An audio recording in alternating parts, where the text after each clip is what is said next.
আজকে সারাদিনে আসলে বাংলাদেশে প্রায় 9 জনের মতো মৃত্যুবরণ করছে।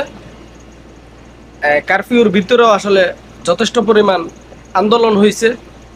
সেখানে সারা বাংলাদেশে আসলে বিবিসি এবং সিএনএন, তারপরে আল জাজিরা, ডয়েসে বেলে, এইসব সংবাদ মাধ্যম আসলে 9 জনের মৃত্যুর খবর আসলে প্রকাশ করেছে। আপনার প্রায় অনেক জায়গায় আসছে, আসলে প্রায় 1,500-এর মতো মানুষ ইনজুর্ড, হাসপাতালে ভর্তি আছে।